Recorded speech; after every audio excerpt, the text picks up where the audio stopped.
Well, hey, you buddies. Welcome to the program. It is a Friday, Black Friday, American Thanksgiving Friday. Yes, we've not moved. We're still at Rhett's house. Pinder's moved. He's back at the studio, but snowing, eh? Looks terrible. PD day. Gotta take care of the hounds today. Yeah, snowing for sure today. Welcome to the show. Presentation of Bet365.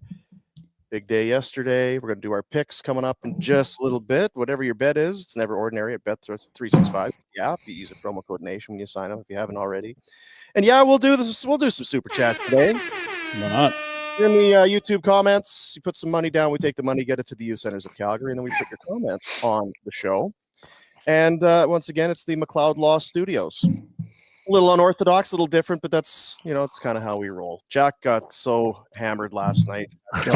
You're here. It's just a complete disaster. Yeah. So here we are. And we jump right in on the Crystal Waters Home Comfort, Plumbing and Heating Insider Hotline with TSN Hockey Insider Darren Dreger. Hello, Dregs. How are you guys doing? Let's cut to the chase. Did you get that garage heater? Is that all settled? In, brother. It is in. It went in on Tuesday, I think it was. Tuesday. Yep. It's quality. I mean, you weren't lying. It's a life changer. It absolutely is a game changer. But now what it'll encourage you to do, if you haven't already done all of this, have never seen the inside of your garage, you got to pimp it out, man. Like that's the necessity of the garage man cave. Yeah. Now you just got to roll everything into that. Interior decorating. Yeah. It's very purpose kind of driven right now. There's cars and there's bikes that hang from the ceiling that come down, and there's storage and stuff. No, get that out. Vehicles don't need to be in the garage. No. I get it. Bikes, they got it. You're not going to leave your bike on the driveway. Yeah. But most of us live in Canada. We can endure the weather. The vehicles are built to get rained on, snowed on, preferably not hailed on. I understand that part, but no. Get an epoxy floor company to sponsor the show. Get them in there and get it done right. Everything. Yep. Trust me. We got the floor done. It got insulated and drywalled, and we got some of the store wall, the stuff on the side for hanging your slots, your extension cords and all that. So we're well on our way. I'll pass it along to the woman that I live with and say, I need to pimp this out. I'll tell you, park outside so I can pimp this out. Big sale on electronics today. It's a huge day for a big screen. That's right. Oh, yeah. Black Friday. Yeah. It's meant to be. The timing is everything. Well, you know what you do real quick. I know we want to talk hockey, but so you must have a big screen in the house somewhere that, maybe it's 3-4 years old. Mm-hmm. Maybe it needs an upgrade. That's right. Well, that's the one. You take the one from the house, you hang it on the wall in the garage, and the wife and the family are fully on board because now they have a new fancy TV inside the house. Love what I did.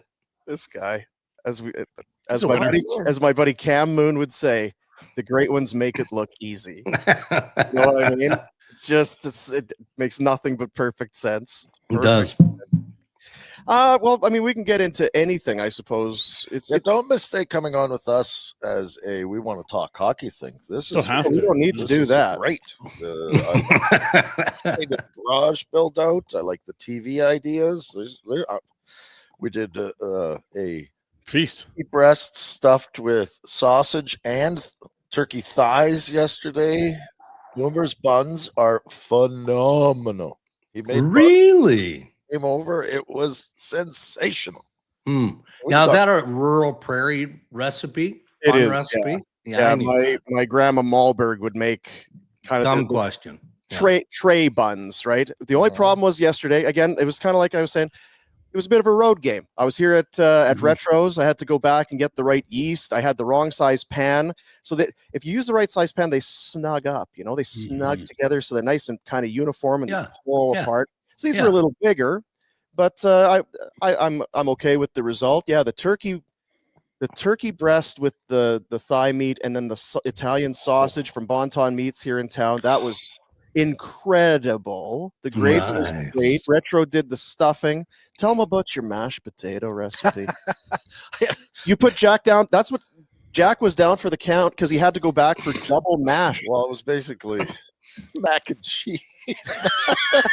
You know the Boursin cheese, Dregs? I put a massive brick of that Boursin cheese into the mashed potatoes. It was phenomenal. Very, very good. Yeah, beautiful. I'm having issues here, but I think I've corrected it. I mean, I always like to mute and then unmute, so you don't get the throat clearing and my constant coughing and all that. See, I don't know where I go with the cheese and the potatoes. Again, a bit. I have time for it. I appreciate it. I'd like to test drive it, but I'm a bit old school with that stuff. I come from a house years ago where potatoes seemed to be the last thing that any attention was paid to. Yeah. So my mom was a good cook, but the potatoes were lumpy. That kind of never brought the blender out, the old hand mixer to whip them up nice. Yeah. No, my father-in-law, he was brought up on a steady diet of meat and potatoes. It was potatoes. He said as soon as he moved out of the house, I don't know that I'm ever eating potatoes again. So if ever we're going out to eat or making dinner, there's no need for potatoes here. But yeah, it was good. Jack went back for the second helping of potatoes. It cost him about 6 hours. We did a 12-hour. We did the show yesterday here from Rhett's place, but because we were doing turkey, we were hijacking American Thanksgiving is what we were doing. Perfect. So we did the turkey and all of that from here, did the show, shut it down, and then we sat and watched football and did a live stream for Bon Ton Meats. Went 12 hours yesterday. Robin Regier came over for a little bit, had a little visit. Kelly Chesley used to work for the Flames. He came by, told some stories. We wrapped it up about 1 a.m. last night. It was great. Oh, no beverages. It was very family friendly, correct? That's right. Yeah. Well, Thanksgiving. Something like that. Yeah. We were very hours. I saw an American podcast yesterday. I don't know if it was live or whatever it was. And I think it was the Barstool group. But they were actually having a real conversation about whether or not alcohol should be consumed or is part of Thanksgiving or Christmas for that matter. And 2 of the 3 in the conversation were disgusted at the idea that there would be wine, there would be any sort of spirits involved. Those guys? I'm sitting there. Well, I was just like, I don't know. I guess we're all heathens and sinners and all the nonsense, but and not that I condone or advocate for this, but I've been known to crack the bottle of Grand Marnier Christmas morning pretty early. Yeah. Well, it's probably for cooking, right? You want a little extra body for the gravy or whatever it is. You got to have the bird in early. It's just how it goes. I'll pivot. We'll get into something. We were talking about it yesterday. I know today the Avalanche go for 11 in a row. Wild. Wagon.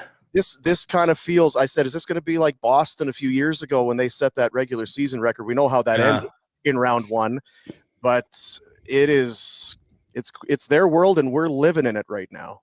Feels that way. There's some good stories around the league, particularly in the Western Conference, right? Just with the way that these teams are racking up the victories. But Colorado is apparently going to go wire to wire. And you look at that roster, and provided they can stay healthy, they've dealt with some stuff. But I'm talking about the big boys. Obviously, McKinnon and Makar. I didn't know what to expect from Gabe Landeskog coming back into the mix, but I don't think that we can underestimate the value. Just his presence, right? And when he was out for that long term, he was always around the team. But you guys know, you can be around the team, but you're not part of the team unless you're in the room and you're in the lineup. You're about to be in the lineup. And now that he's healthy, what a story he is. And it's not about the level of production. It's just about having a dude like that around. He just exudes class and presence and leadership. And I honestly, I know that sounds a little bit over the top. And how much does that mean? When you've got a thoroughbred horse like Nathan McKinnon, every once in a while you gotta pull in the reins because he gets hot. We've seen him run hot on the bench. Never afraid to spar with Jared Bednar, all of that stuff. Give his line mates an earful when they need an earful. Okay, that's all great because he produces. I mean, this guy's world class. He's a superstar.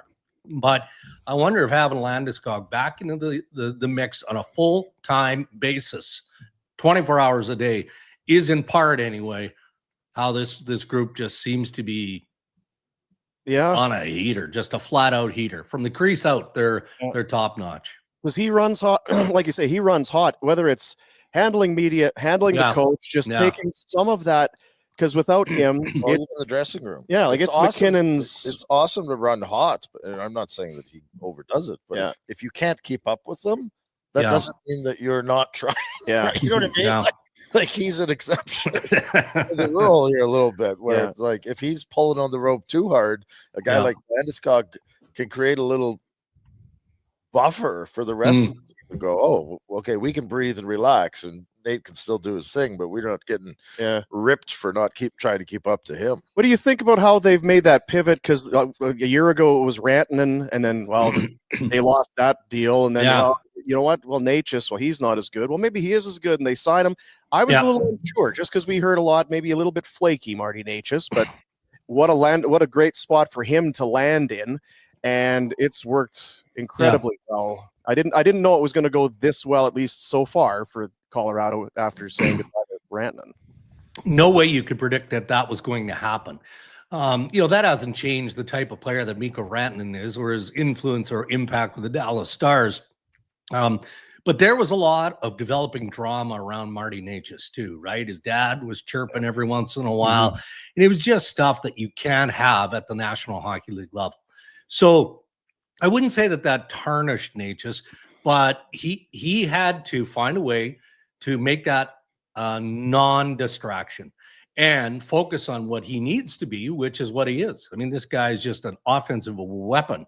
And, guys can get hungry when they're chasing a big contract. We see that on an annual basis, right? You're pending unrestricted free agents who just find a way. And then they sign the big ticket and maybe they take their foot off the pedal a little bit. Well, Necas hasn't done that. Not even a little bit since he got his contract extension.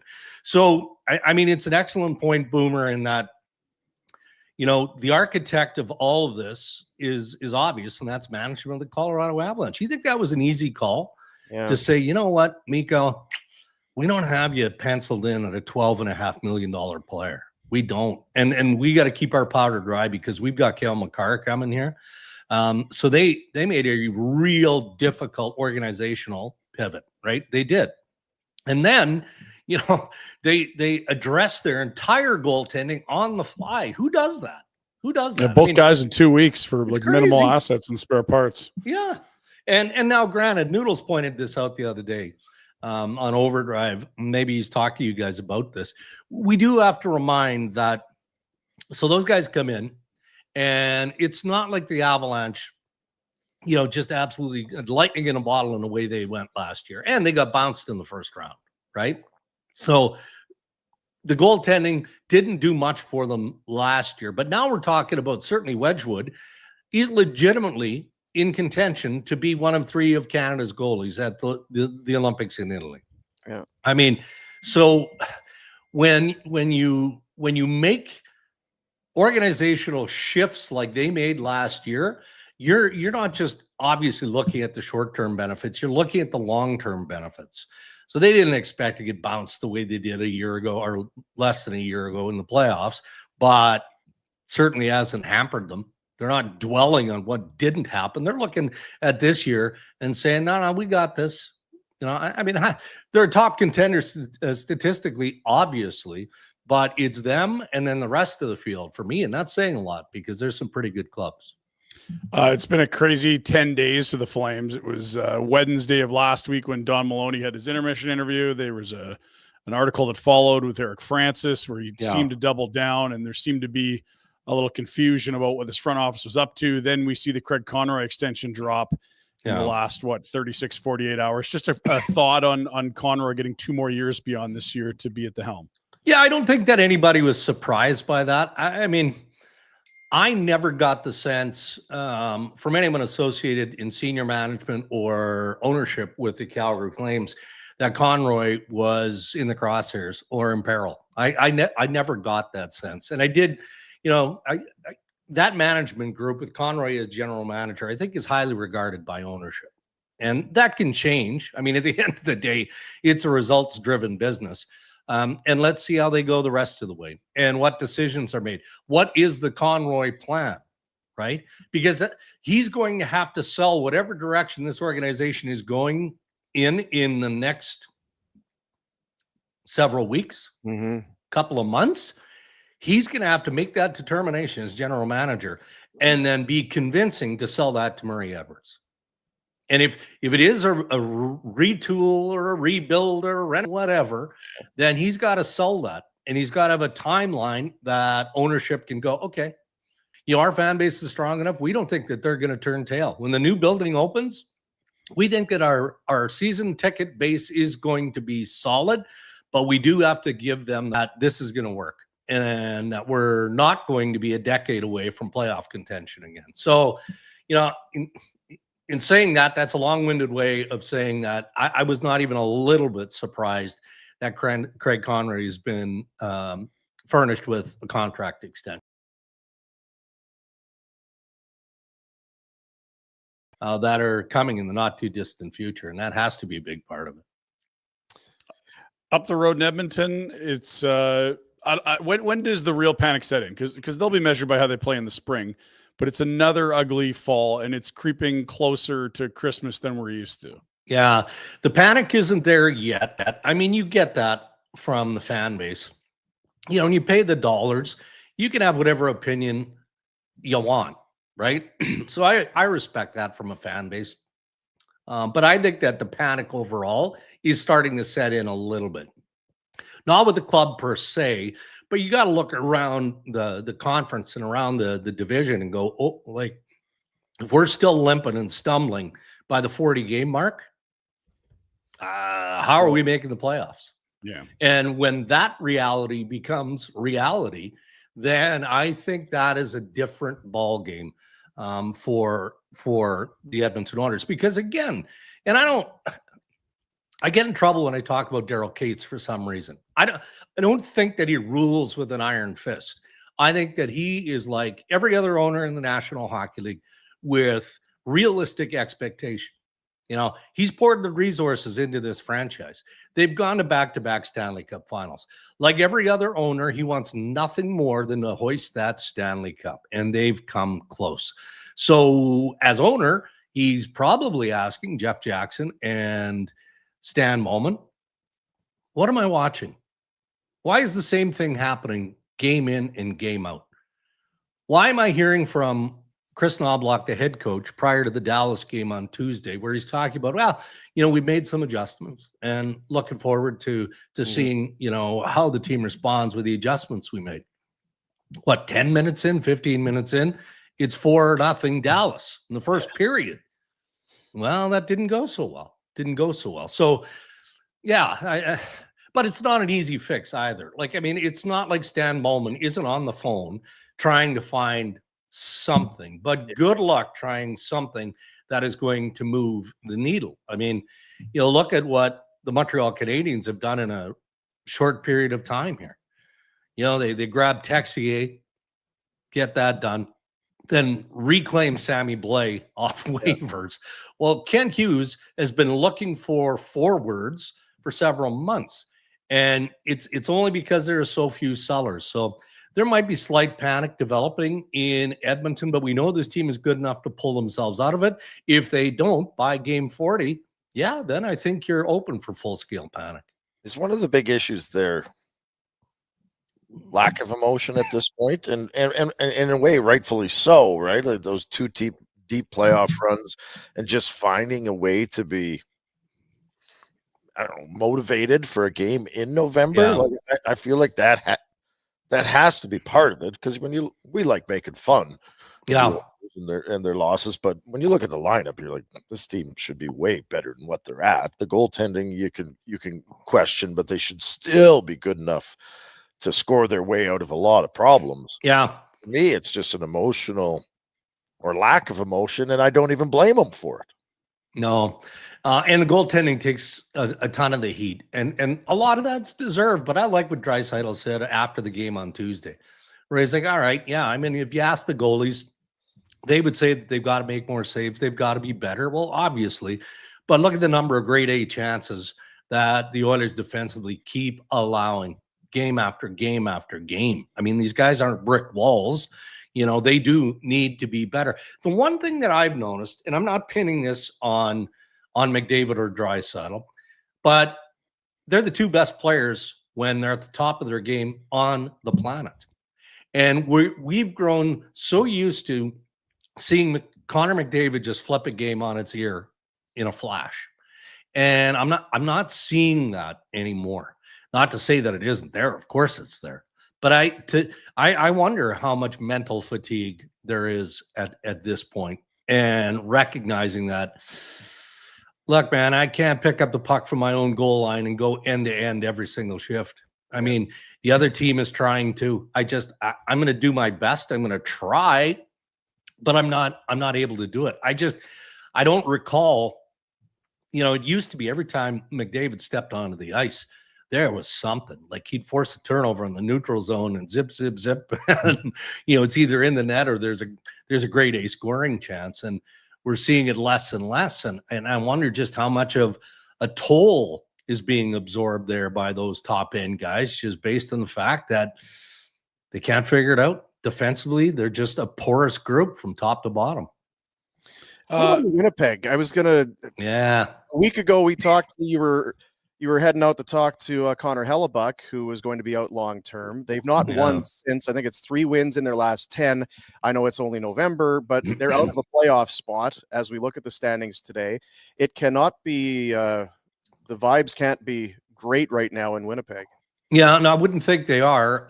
You know, I watched that Capitals game this week, and you know, Washington is a hit or miss team. You know, they still have loads of talent there. You know, their goaltending is excellent.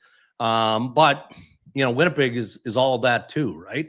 And it just looked like, you know, it's not like it was Eric Comrie's fault. They lost by a goal.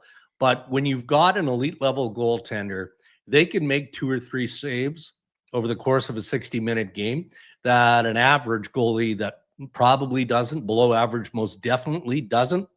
That hurt you when some of the other aspects of your game aren't clicking. And I think it is the double whammy that we're seeing right now in Winnipeg. And that's why, you know, Scott O'Neill after that game described them as being in a funk. He's starting to identify that it can't be just about Kyle Connor and Mark Scheifele delivering the offense. They've got to get scoring from other lines, you know, from other areas. But I think they're going to try as best as they can, maybe starting this afternoon, to just remove the developing narrative, because it is easy for all of us in media to go, well, I mean, you lose your goaltender, your top goaltender in Connor Hellebuck for 4 to 6 weeks. I mean, how isn't that going to negatively impact you? So Winnipeg's got to dismiss that. And they've got to do it in a hurry, because otherwise, again, some of those issues that we talked about that relate to Calgary in some degrees, Vancouver for sure, absolutely, Edmonton, you know, they can erode a real good team like the Winnipeg Jets, and that's what I think Scott O'Neill is trying to protect from. So I want to jump on Vancouver. I understand that, you know, they're saying veterans are available, but not Quinn Hughes. Right. The elephant in the room is Quinn Hughes, especially if you are shedding good players. Like, how in the world do they navigate the next season and a half before he's a free agent? Like, he's got to be in play at some point if they're as bad as they are. We saw how the extension details snag things up with Rasmus Anderson this past summer. None of that conversation comes into play before July 1. Like, what the hell are they going to do with Quinn Hughes, and where does that leave this franchise in Vancouver? Well, my sense is that if the Vancouver Canucks can't right the ship, and some of this is out of their control. I mean, their injuries again, I know it's an excuse, but you lose Thatcher Demko, which, you know, they've had to deal with this historically, but, you know, he's out for a number of games. Then Kevin Lankinen, who's a decent backup goaltender, you know, he has to take a personal leave. So now you're into goalie 3 and goalie 4. You look at their blue line, they've got 2 young guys with just wild inexperience back there that are overwhelmed, playing way too many minutes. David Camp was pulled off the scrap heap in Toronto. And he's playing second line center for the Vancouver Canucks. So, you know, let's play the what if game. What if Jim Rutherford and Patrick Galvin can't bring in the pieces that are going to help this team be a playoff contender moving forward? And you do get into the second half of the regular season. You know, now you're closing in on the trade deadline. You know, do you have to have that conversation internally? When is the best time for us to go to Quinn Hughes and say, look, man, you're the captain of this franchise. Hate to put you on the spot, but you're going into the final year of your deal. You know, if you can't tell us today, prior to this season's trade deadline, that you're willing to at least consider extending, if you've made up your mind that you're not extending in Vancouver, we need to know this, because that has to be incorporated in our thinking at this trade deadline, and then obviously in the offseason. Now, you draw a bigger crowd if Quinn is legitimately in play in the offseason because of cap flexibility and all of those things. But there's also the thinking that what if a team steps up like New Jersey? I mean, we all assume he wants to play with his brothers, right? What if New Jersey goes, okay, we'll give you the assets and then some, because yeah, we're depleting our roster to some degree, but it also allows us another playoff push with one of the world's best defenders and offensive defenseman in Quinn Hughes. So they're trying to prevent that. I know Quinn Hughes is committed and invested in trying to win with the Vancouver Canucks this season. But if it's out of his control and the holes are too deep to fill, then I'm allowing those scenarios and those possibilities to come into play. Yeah. It's not a great spot for Vancouver, Right. but you can turn a negative into a positive. It doesn't mean you just gotta, like you say, you gotta was sociopath. Is that what Noodle says? Yes. You just have to be able to just eliminate your emotion and just what is the best deal for that team. Agreed. We'll get you out of here. We do the super chat, which people can donate money to the Youth Centers of Calgary, and then we put their comment on the show. This one coming Nice. in. Sheldon Love, $22.98. It's $10. No, I've never smoked a full turkey. And this is my laziness kicking in. I don't want to take the amount of time that it would take to smoke the full turkey. So I pull it apart, and I turkey before, but not the full bird. That's an interesting one. I feel Takes like too much time. The deep fry thing is it's run its course. The idea and all that is always better than the end result. So yeah. And I fall into this rabbit hole, and normally it's around smoking some form of meat, but because it's the holiday season, I'm watching this video and I'm seeing these 2 young girls, teenage girls, about to help their parents carve a turkey. And so they look down, and the one's got her gloves on, and she's, lifting up the back end of the bird, and it's roasted, it's cooked. And her face just goes white. And she looks at her sister and she's like, do you see what I see? And she grabs, and it's obviously a turducken or something like this, but the parents didn't tell these 2 teenage girls. And so the mom, you can hear her in the background as this girl is pulling out a chicken out of the carcass of the turkey going, oh my God, it was pregnant. And all you hear in the background is, God. I love that stuff, man. We're happy holidays, happy Thanksgiving, fellas. The planet is in great hands. We're in great shape. Have a great weekend, pal. Appreciate you. You too, guys. Thanks. There you go. Darren Dreger, TSN Hockey Insider, our insider here on the Crystal Waters Plumbing and Heating Insider Hotline, your crystal clear choice for home comfort. I had the, again, just this week, hot water tank. The hot water's hotter. It should have been hotter. Wasn't hot enough. Working harder than it needed to. Furnace was working harder than it had to. It just makes good sense. And yes, the garage heater. I noticed my kid decided, because we have don't tell me he's in there. We've got a couple of some vehicles, and he's decided the one that fits in the garage, suddenly that's a good one for him to use. Oh, right. Interesting how that works. Right? Maybe it's a little better on fuel. Oh, and because it's in the garage. It's not frozen. Weird. Yeah. I also noticed that it didn't free him up to have time to shovel the driveway before he left today. No, that's a tough. Just go tire tracks are iced out already. Just wedge the snow right down. So that's awesome. Yeah. I love it. Crystal Waters, Plumbing and Heating, crystalclearcalgary.com. Whether maybe you're a home builder looking for high volume professional mechanical subcontractors, they do a ton of that and are the best at that. Or if you're just a barn burner customer, I have a feeling if you say, I heard you on barn burner, might be, right. Yeah. Just like that. We're here at Shea Warner. What a night. Sausage. There's toast. You want toasted sausage? Jack's so good. Who's had breakfast of leftovers yet? I haven't touched any food. I'm leftovers. What do you think happened? Yeah, when you guys left the house. It just kind of kept going. There's no leftover ribs, Jack. We know that. I was going to say, do we want to talk about the ribs situation or that's still? I owe Rhett some ribs. You don't owe me anything. I am amazed that you had eaten some. Let me walk you through it. So yesterday is all about turkey stuffing, gravy, potatoes, Thanksgiving meal. Rhett did say yesterday, in pure Rhett fashion, when he went to Bonton Meats with Greg to grab the turkey and that, I also got some ribs just in case. Just in case. Emergency ribs. Yeah. I don't know that there's ever been, always something leaves with you from Bonton just in case, whether it's salads or whatever it is. So as well, of course, there's some ribs. It was, when did they go in? You're like, well, they went in. Hey, Jack, do you think I should should we do the ribs? They went in. And you're like, well, yeah, let's do the ribs. Now, they were already cooked. They just needed to come to temp. So you put them in the oven, low and slow. Forgot about them until last night, later on. And, when you had some drinks and that, you could be completely full. But if somebody says, hey, I've got some beef ribs. Do you want some? Jack's eyes lit up. Yes.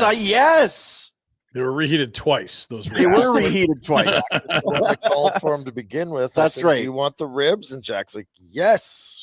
Get the ribs in there. All right. I think that was around 11 a.m. I'm thinking around. I was back at like 7 or 8, and we reheat them again. God. Yeah, and I got back from the poker at. Yeah, you went to an event. You left and came back. Pinder had to go do kid duty. He left and came back. So then we're sitting my around. Kid left and came back. Yeah, your kid had stuff to do. He came back. Oh, so you guys are still in my house? Yeah, we're still here. We are. And the ribs came out. And at one point, I'd got up to do something, and Jack said, "Did you have any of those ribs?" I said, "No, I haven't." They are so good. They're so good. Which is true. And then I'm not sure who went into the kitchen to try some ribs, and it looked like retro. It was a boneyard. Yeah, it looked like dogs, like some scene out of the Serengeti where there's just some dry bones sitting. Nothing on nothing like completely picked clean. What's the story? Like, I don't know. I just someone pulled them out. Yeah, and I went over there. Rhett's like, try some of the ribs, and then I must have been hungry, or those were the best damn ribs I've ever had. I don't know if it was because I had too many drinks, but I told him there was no meat left on any bone. And I said to you last night, I said, we talk about when that's Bonton. It's only the best that's coming out of there. Yeah. You're not going in there and leaving with something. So I say this to Greg, when family gathers around the table for Christmas or whatever, and everyone raves about the food, it does. It feels so great when everyone is, I can't believe how good the ribs were. That prime rib was, all of that. How many people sit around his specific products and enjoy Christmas? Yes, they are the best you've ever had. The best tomahawk steak I've ever had came from Bonton. The best Wagyu, like whatever, ribeyes, they always come from there. So, big shout out, Greg. I don't know if he wants us promoting it, but what he did as far as the bird yesterday would be, there's no way doing a full turkey. I'm led to believe he just kind of tried it because we were doing something. He's like, yeah, what? Do it again. I'm kind of putting him on the spot. Put that on the menu. Because he did say partway through, he's like, make sure you don't overdo it. Don't overcook it, No, because it was it done can, perfectly. like you said, Pinder, yesterday, like, that stuff can dry out pretty quickly. It wasn't dried out. That was No, it was juicy. boneless turkey breast and thigh roast stuffed with Italian sausage. And I said, I'm not bullshitting. That's one of the best turkey dinners I've ever had. And he says, glad you like it. It's fun to try different things. Like, I think he just kind of winged it. What a legend. And holy shit. He'll be doing it again for me, because that is on the menu December 25th. God, it was so good. It was so good. So simple to do. Okay. So These guys are playing hockey. yeah, there's hockey on the go. There's football today. I got a big debate going in my fantasy. Uh-oh. Do I play Pinder? You're an expert. Oh, yeah. I'm tied for first. You're tied for first? I'm Yes, crushing I've points won for it, don't 2 worry. straight titles. Yeah, but you can't be trusted. Oh, That's fair. Like you would sewer would me I 2 sabotage times you? Well, who are you playing? just to Depends. sewer I may want you to really beat. the Beard Science. Yes, you got to win. Oh, he's in. Oh. Yeah, he was tied first He's last tied week too. first. Okay, now do I play Beard the science. wide receiver position? Wandale. Wandale Robinson on Monday night with a slightly wonky ankle, or Smith today? Devontae Which Smith. Smith? I would go Smith. And the worst thing that can happen to you is someone that's not 100% on Monday is like out, and you can't sub anyone in. Well, that's Yeah. what's kind of my concern. What's too. the what's the Also, weather? Yeah. Well, It's a. I know it's a low. The over under. They're not. The books at 365 saying maybe not going to be a high scoring game, but New England a good defense too, though, don't they? Like on Monday night. yeah. I absolutely wouldn't play Wandale. Like, I think there's a lot of yardage there, but I think I would go with Devontae's got the upside. And is he? And if he's got more predicted points. Yeah. yeah, I And think is that's he- a no-brainer. Got an injury or something? What's he got going? Is he dealing? Is he dealing with something? Wandale's got Yeah. a bit of a wonky ankle. I don't Yeah, think fuck it's him. anything. That's what I would too say. serious. But Smith was out with an illness on Oh, Wednesday. yeah, sure. Tackle? 24-hour bug. Yeah. That's what. Yeah. Yeah. He took some children's Tylenol. He feels great today. Good old NyQuil. Fellas, Fellas, it's a Flames game day. Get your helmets on. it's on. The Florida Panthers hosting the Calgary Flames. Who some news today? I'm led to believe in the chat. We had ourselves a. You know what we had? We had one of these. Pike bomb, it's a pike bomb, baby, big pike bomb, it's a pike bomb, get ready for a big pike bomb. Haven't done the whole thing in a while. No. Yeah, good. Yeah. Gave me time to research what we were going to talk about. Out there for a second, I thought we were just listening to music. I know, yeah, it's a great ditty. Mhm. I don't know who sang that, but Tom Jones. great pipes there. Yeah, the official word apparently coming down. Is that what you're seeing as well there? Yeah, Flames Nation reporting the Calgary Flames have signed Don Maloney, Craig Conroy, Dave Nonis, and Brad Pascal all to 2-year extensions. So the rumored deal done with Conroy is the entire front office another 2 years. Vote of They're confidence. just a band of brothers. What's so the face? I'm happy for all of them. That's great. I hope they're on the same page and willing to look at all options and consider all scenarios. Yeah, I don't know if there's any sort of disclaimers about who gets to talk in front of cameras or not, but I wouldn't be the worst idea. Yeah, there is that. After a week to 10 days of what looks to be misfunction, that everybody gets re-upped. But all right, I do not begrudge people No. having jobs and making money and careers. But do the right thing. Yeah, and honestly, like Don's taken a lot of heat, and Yes, rightfully so in some respects, because they stepped on a few landmines that they didn't need to.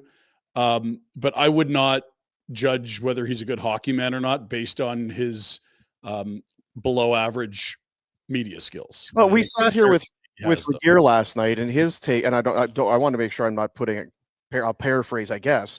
His take kind of was, he thinks that it's basically the messaging of ownership just being passed along. He's echoing what he's getting from upstairs in the owners' suites. So while maybe you don't like what you heard from Don Maloney, it may well not be what he in his heart of hearts actually is thinking. I agree. It's also was not as eloquently stated as it could have been stated. Like, that's not his strength. It's not like, here's a big crowd, watch Don wow the room. Like, that's not him. Right? And you know what? Maybe it is his strength. That scenario that night was not well. It didn't sit. Let's take Don out of it. The concern then becomes, in all honesty, if Don is just delivering the message, that's more concerning. Yeah, you can hire and fire and do whatever you want with people. But if that's the mandate, still, if you've got these guardrails that your hockey staff have to work within, which is we don't rebuild, I can do that shit. I can go on TV and tell you that we're competing and we want to win and all that sort of thing. I'm kind of with you, Ryan. You've said it a number of times.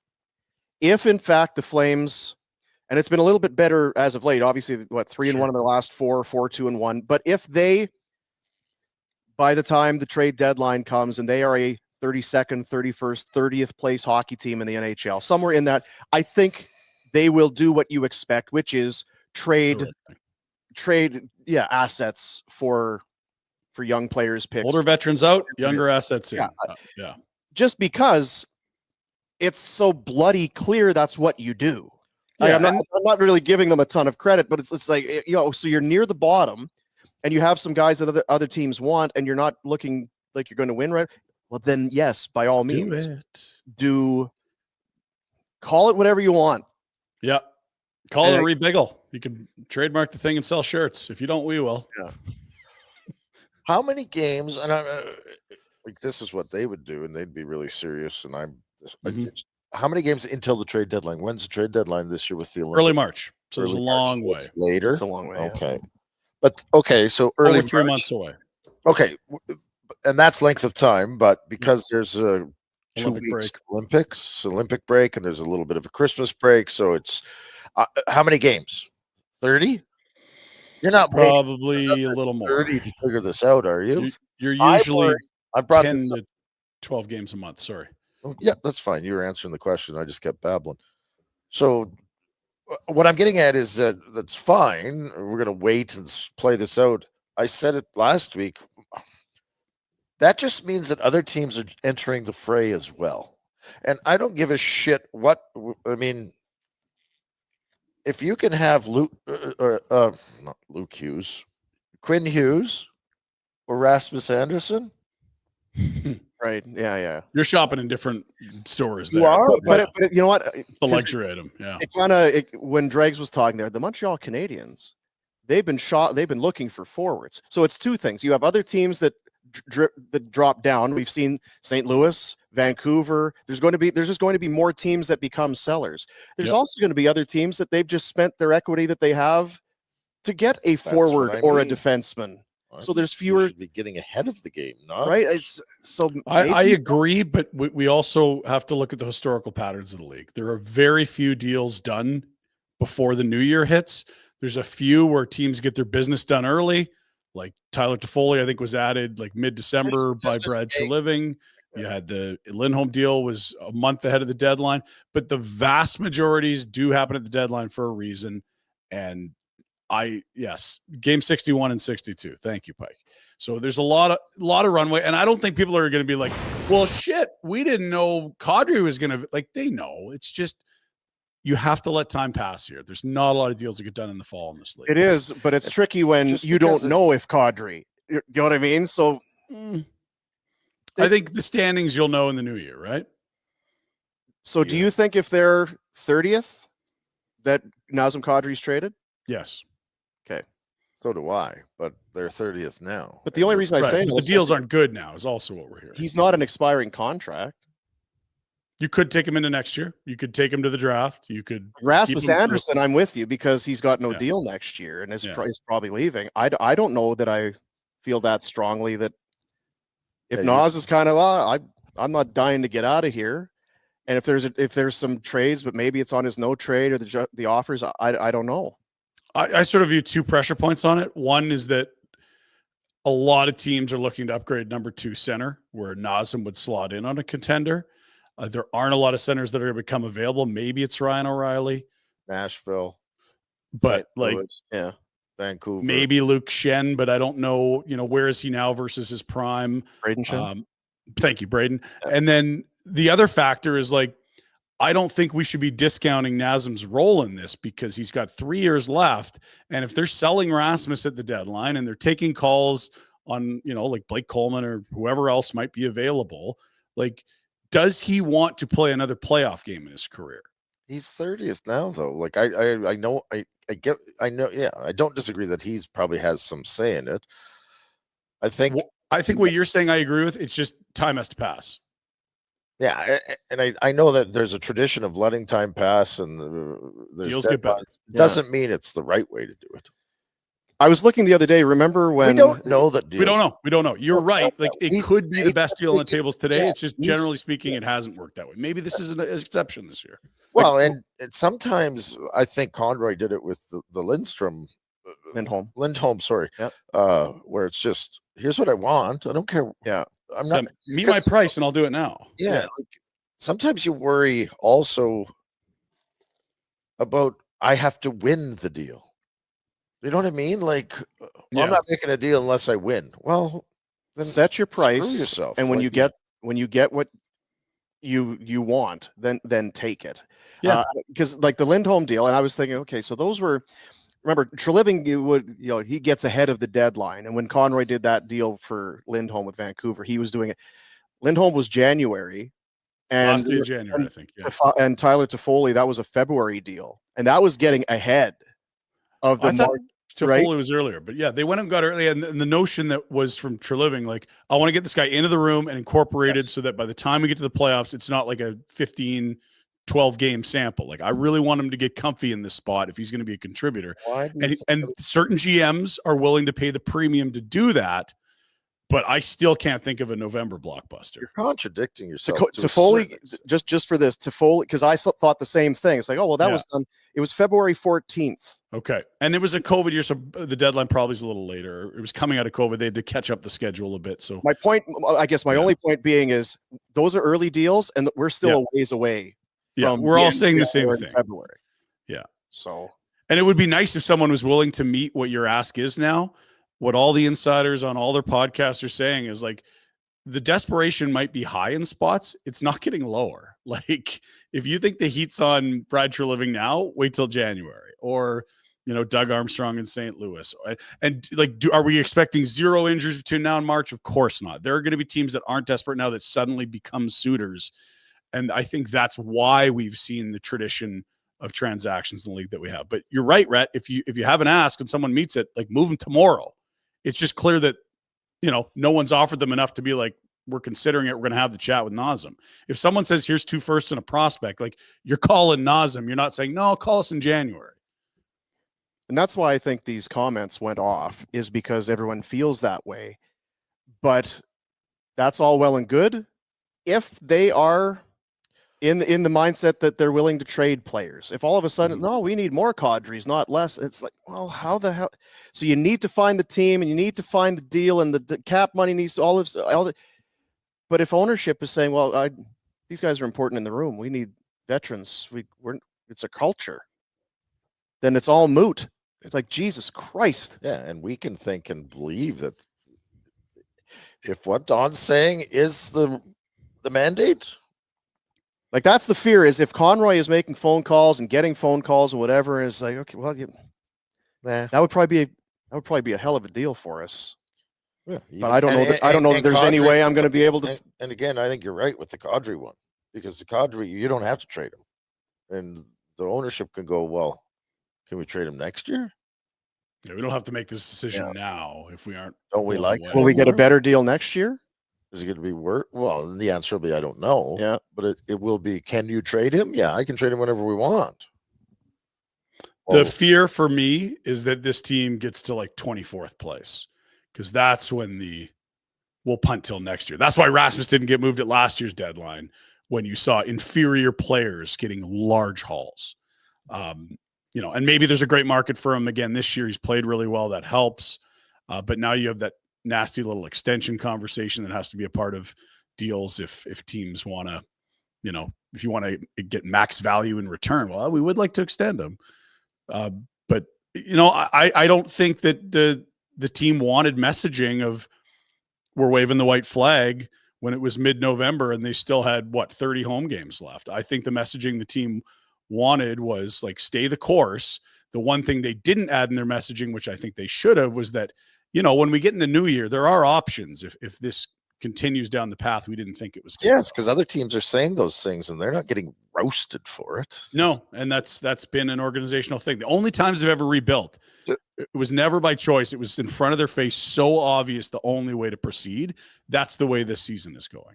Yeah, they're going to. Are we at all concerned? So, this is very sportsy.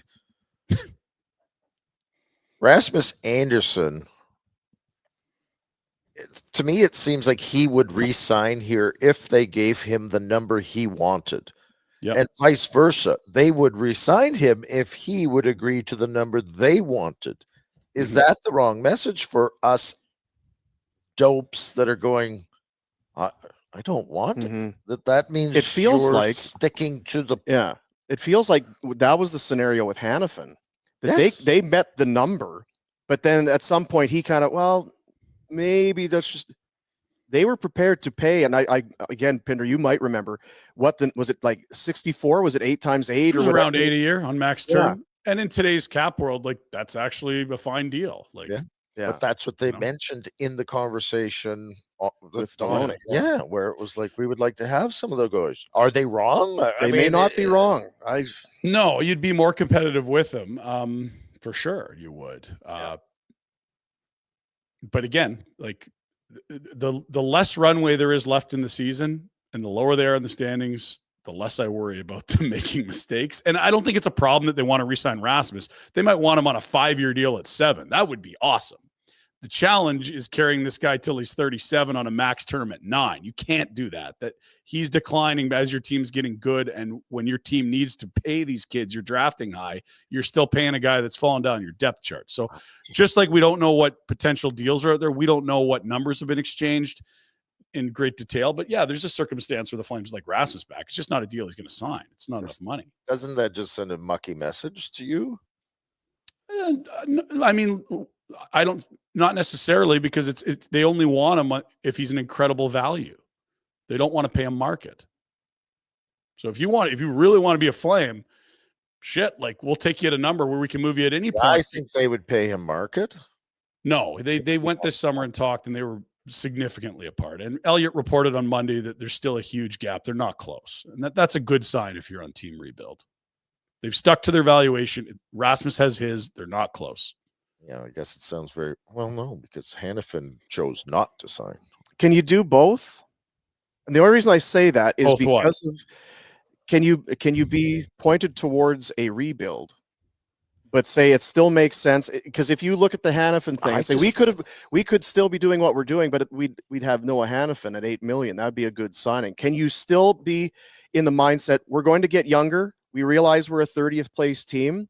But you look at the depth of our D, we're playing Jake Bean, and Kuznetsov has been fine, but Miramanov games, Hanley came off waivers, Pahal's been a waiver guy. Can we still get younger and better with Rasmus Anderson in our top 4, making, like you say, if the deal isn't an overpay?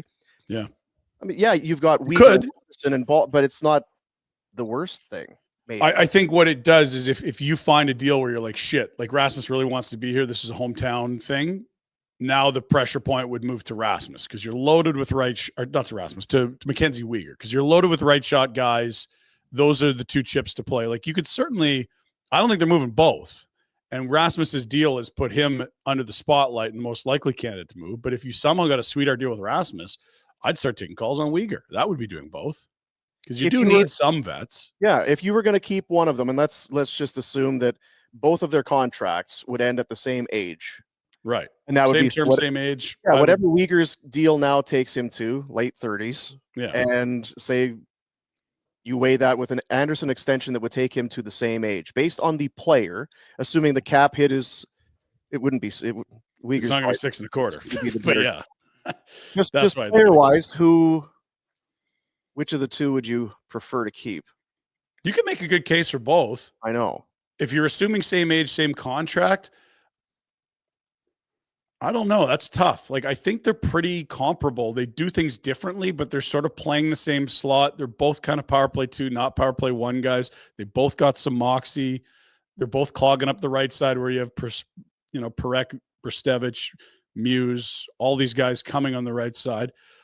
If it was same, I don't really have a problem with going one way or the other. The challenge is that you will not get Rasmus Anderson 5 years at 6.25, and that's what's left on Uyghur's deal. I mean, we're just kind of shooting the shit. Yeah. And, no, it's interesting because I don't know, like, who's better. They're having, though, and I think part of it is, do we keep? I mean, I think it's a long shot, and I think that they'll stick to their guns. But there is an argument to be made that you should re-sign Rasmus Anderson no matter what. Yeah, we've seen a lot of UFAs. You have plenty of money. You don't have plenty of good defensemen.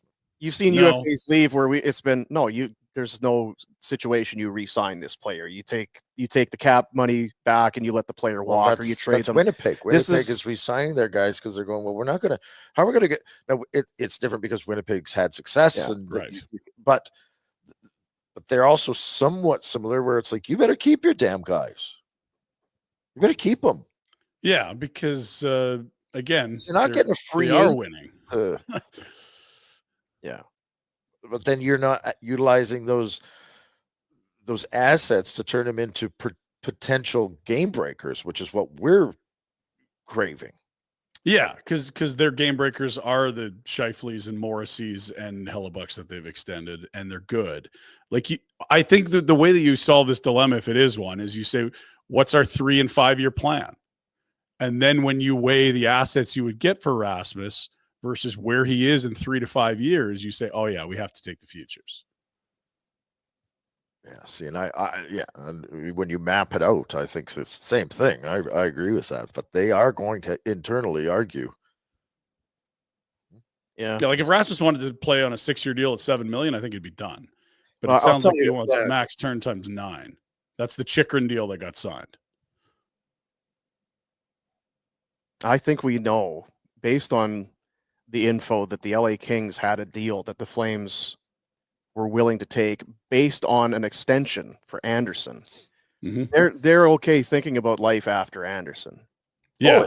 Right. And the rumored package was like a first and a top prospect, which may or may not have been like Liam Greentree, who's a really good prospect forward, big guy. So just the more you talk about it, and it's why you can't have emotion.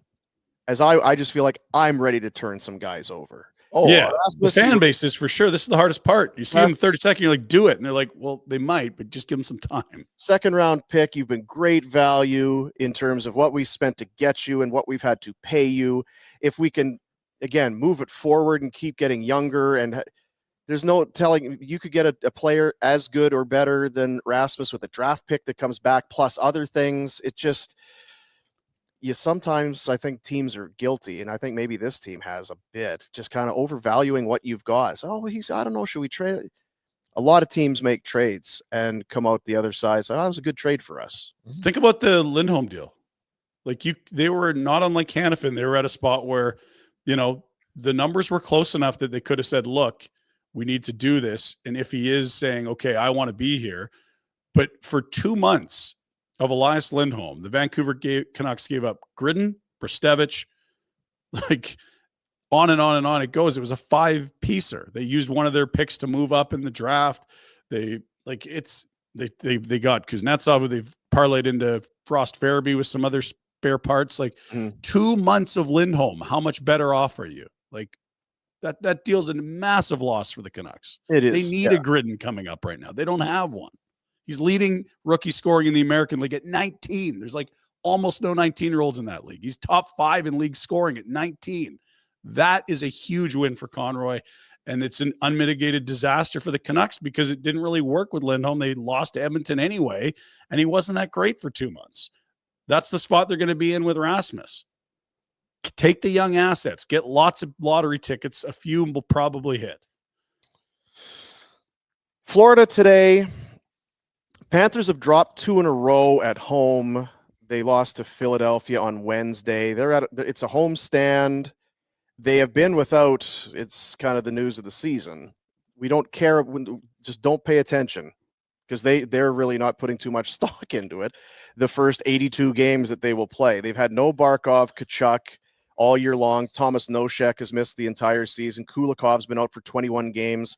Luosterainen has been out for 5 and just got back. So they're a plug and play. We don't get too high or low based on regular season results. They've been pretty steady. 3-2 in the last 5, 5-3 the last 8. They had a 4-game skid in October, and since then have been 9-6-1. Now those aren't outstanding numbers, but they're above 500. They're in the mix. They're where they want to be. We know they don't care about home ice come playoff times. Just it's that get healthy, chip in a chair mentality for them, and that's not a shock. They are. This is a scary team for the Flames, because despite the injuries, Dino, they've like piled up some goals in some recent games. I think they put an 8 spot up against Vancouver like a week ago. They put an 8 spot up again this week against Nashville. We know the Flames have a real tough time getting to 4+ goals. I think they've done it like 4 or 5 times all year. 8-3 over the Predators, 8-5 over the Canucks, 6-3 over the Caps. That's the type of team that can give the Flames fits. For the Flames, not a great game the other night. Who starts today? I still kind of come back to Wolf. We talked about, I don't know, again, we did Christ, 14 hours of Pike should have this information. 14 hours of stuff yesterday. For Pike. Matinee, no skates, I bet. Yeah. Because, Wolf played last game, but he didn't last the period. Cooley played the 2 prior to that. It feels like you get Wolf in. Not that it just feels like it's an 82 game schedule. Just put Wolf in. He hasn't played much lately. Yeah, Wolf played in Vancouver the first game of the road trip. Then he was going to start the second.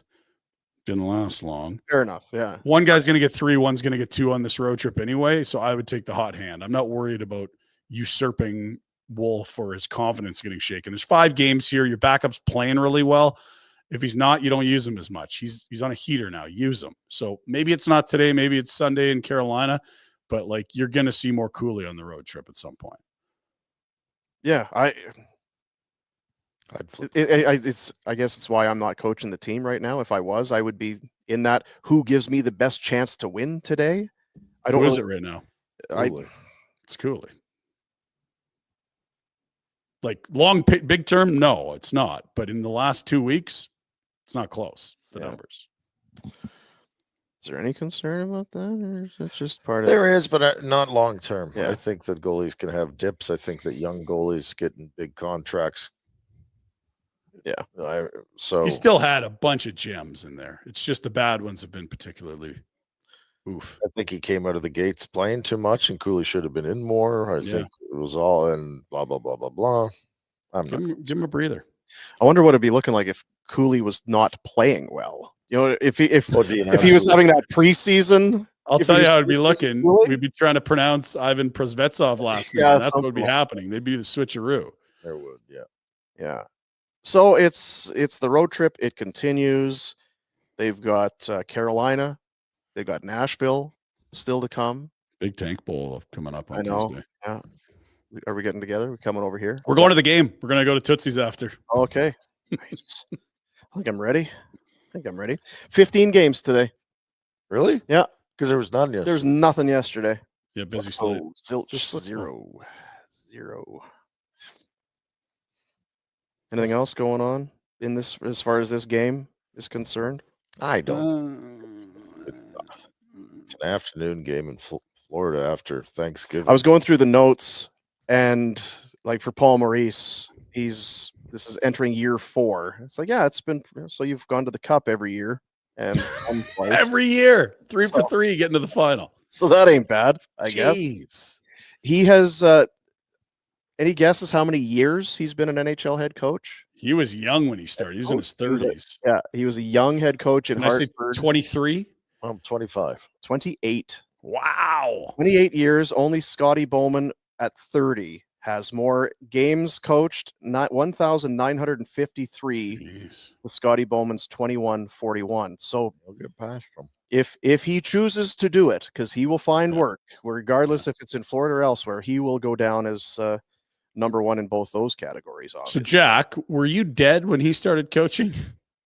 You'd have been dead. I would have been dead when he started. Yeah. Sorry as a head coach. Yeah. Jeez. Never mind assistants. Yeah. Lower levels. You were really dead back then. Really dead. Makes you wonder, because he wasn't in necessarily desirable spots. Hartford, Carolina twice, in Toronto, Winnipeg. Like, it's not like you were. Well, yeah, you coached Chicago when they had Kane and Taves, or you coached the Oilers when they had Gretzky. And you know what I mean? He's got those types of numbers. He's done it for 28 years and only just won the Stanley Cup. So you got to be a hell of a coach, or somebody's got to be recognizing your abilities to keep you employed. Wow, he had chances. Wasn't he? Winnipeg had some good teams when he was there. Yeah, he was in Carolina, but they were underdogs. Because Yeah, the time Carolina wins, that's Peter Laviolette. He won the cup when they beat the Oilers in 06. Yeah. The other times he was there, no one thought anything. Hartford Whalers, they weren't going to win shit. I don't think anyone really looked at Winnipeg. Again, good teams, but I think Not sometimes sexy. if you're a coach and you don't win or you don't have runs of success, he's just not going to get another job again, potentially. Yeah. Like Hartford. That was a lifetime ago. Jack was dead. Yeah, it's hard to even remember. Yeah. Were you dead when Hartford was? Oh, were you ever alive when they were in the I league? think he's fairly respected. Not Jack. Not for And last Hart- night. What year was that? 90. What year was what? 97. when Hartford, moved. 95. Yeah. 90, I was 95, 96, assistant, 90, and then head coach. Yeah, when Hartford moved to Carolina, Nine Jack was totally seasons, dead. He was head coach. He coached 70 games that year. So what's his? It says Out of playoffs, right. So at the lost start, in round one, out of playoffs, lost in round one, lost in finals. And that's all with the same Finals. organization. Like, you got to remember, Hartford went to Carolina. Yeah. 1, 2, That's a long run for a guy that missed a 4, lot. 5, 6, Right? 7, 8, 9. so is that seasons. owner apathy, or just well, who else are we going to get? Who else is going to Well, come here? I don't know. Part of it is we're moving from Hartford. Yeah. What are we going to do? Change the coach? Is it the coach's fault? Plus, But it's not a huge successful run there. Nope. It's far more being out than in. you're 500 at best. Your record's not great. Toronto miss, back to Carolina, you miss. We see a lot of guys get better as they. You know what? But you're right. A lot of these guys don't get the second, third What were you gonna chances. say? He had to go to Magnitogorsk to get sorted. Is that what it was? Yeah. So then what's the Winnipeg story there? Because he was 1, there. 2, Jeez, I didn't know he was there that 4, long. 5, 6, 7, 8, 9. Wow. Was he the first? No, they had that guy. Yeah, they kept That was a bad dude from the time. Jets. Did you hear that? Does it play? Happy. Nine. There you go. Thank you. I mean, that's Claude Noel, right? Yes. He was with the Moose. Shoya Noel. How many? Now they got Scott Arniel, who's going to feel the heat cranked up a bit as they're out of a playoff spot. No Hellebuck for a month. He So won it's the a guy trophy who's last year. second in all-time games coached and has missed the playoffs more than he's made it. But I think you overestimate these guys' records. Let's go to Lindy Ruff. He's also a longtime head coach since 90. He's been around coaching forever. When Jack was dead. He's never won, like out of playoffs. Like, yeah, I guess. half of your seasons. So is it on the teams for not moving on from guys, or what do we? Well, You can be a good coach and have a bad team. I don't think Ryan Husk is going to struggle to get work if he leaves here having missed the playoffs 5 years in a row. Yeah, I don't know. Maybe I just Kraft's respected. Just for when you think of Scotty Bowman, there's wins plenty there for him. Montreal, Right? So like In 20 years, when you think of Paul Maurice, you'll think about back-to-back cups in the Panthers too. But Though, that's right? the other That's what thing. You time look at it, does. where is Paul Maurice in terms of winningest coaches of all time? Now there will be you've done it for a long time, so you're going to have a lot of wins. Anyway, moving on. Paul Maurice is loving life there. Florida's been good to him. Cup rings, sunshine. He's got a great tan. Probably got a great tan. No lines. Yeah, he loves cats, eh? Does he? You know that about him? Goes to the That's the PCA. The parades there and the celebration with the cup, and he's got cats on his T-shirt. Loves cats, eh? I don't know what you're talking about. Scotty Bowman has the most wins. Yeah. Joel Quenneville is second. Yeah. 969. Paul Maurice is fourth. Lindy Ruff is fifth. Who's third? You skipped third. I don't see. That's weird. AI. I AI. don't know if I can trust it anymore. Al Arbor? Maybe? Al Arbor, maybe. Trotz had 914. But I mean, go through it. How many Stanley Cups did Trotz have? One. Quenneville's got a couple. Maurice now has a couple. So when even Scotty, what did he have? 5, 9? But it was a different world. That was a different when half the Smaller team league, only pre-cap. can make the effing playoffs. The thing with you go Lindy Ruff, both he and Darcy Regier were there forever in Buffalo. That was just kind of 17. ownership put them in place and didn't change. Same in Nashville. They put the team there. Barry Trotz, you're in, and he just stayed despite a losing record, probably more than anything else. And yeah, Hartford / Carolina just kept Paul Maurice in that spot despite Winnipeg. lackluster A decade seasons. in Winnipeg, a decade in Carolina. They've done it with Kevin Cheveldayoff, right? He's the only general manager they've ever had in Winnipeg. 2.0. Continuity matters. Oh. Like, you see teams that change their coaches a lot. It's usually not a healthy sign. John Cooper's been in Tampa a long time. They don't lose much. InvestMed. Don't tell them what you've been up to. Yeah, I hope they weren't. I hope they're not streaming Actually, or looking or calling them and saying, apologizing. Sort me out. Time for a reboot. Rebooted. Canada's first and only private medical testing company. It's exclusive access that you won't find anywhere else. Preventative and proactive testing gives you answers now. This is for your long-term health. What's happening with your body, your health today, and where is it tracking? Are you tracking in the right direction? Chances are there's some tweaks that you could make, or maybe you find something that is potentially catastrophic, but you're in front of it. So you can make those changes, mitigating your risk for developing a serious illness now and as you age.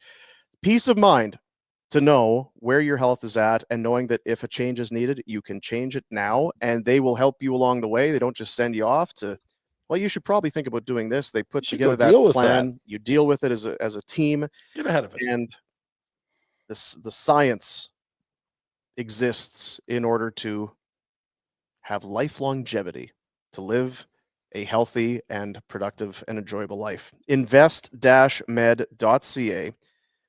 What do you think the young man in the background? How's he tracking? How's his diet and everything? Diet? He's a spoiled. There was a lot of gravy on everything I saw him eat yesterday. He's a calorie furnace. So don't worry about him. Yeah. He's probably all right. Well, you know what? Part of the problem for him is the Bonton. Yeah. Like No, you don't have, yeah, right? Like he ate, went and bought crab steaks when I was up there. He ate them all. It's like, well, I'm happy for you. A little sad I didn't get a taste. Yeah. And oh, look at the whipped cream. He's not shy. Eh? He's doing it, eh? Are you into the whipped cream? Yeah, I think he's hammering pie for breakfast. What a legend. Get after it. Let's do the Pinder Report, shall we? It's probably about that time.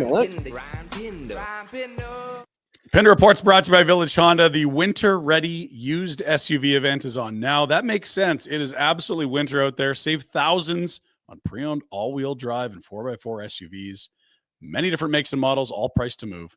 Check out the selection now online at villagehonda.com or head up to the Northwest Auto Mall. We start with the Calgary Flames and what's going on at Flames Nation. Now, we did have the breaking news you mentioned earlier. Interesting that on the front page of Flames Nation, people still digesting Don Maloney's, quote, controversial comments. Part 2 of that, because he did a part 2 with Eric. I figured our guys should do 2 parts as well. Yep. Matinee today, we've talked about that. There's Weegs and Bennett, 2 guys that swap spots. There is a lot of that. It's not new. We don't need to tell you that Ryan Lombard, Mackenzie Weegar, and Jonathan Huberdeau used to play for the Panthers. nor that AJ Greer, Sam Bennett, and others used to play for the Flames. But it is a matinee, so make sure you book some phony baloney sales meetings this afternoon, or maybe it's time to go out and run some errands at the pub.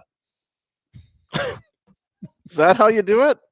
Well, run some errands at the can't do pub. it too many times because you actually have to accomplish something when you're out doing errands. I So what see. were those errands? It's like, oh yeah, I went to the bread store, but they were out of bread, and then I went to the hardware store and they were out of hardware. Hey, the I'll words get back that to you on that. That you cringe. So what'd you do? What'd you get up to today? What'd you do today?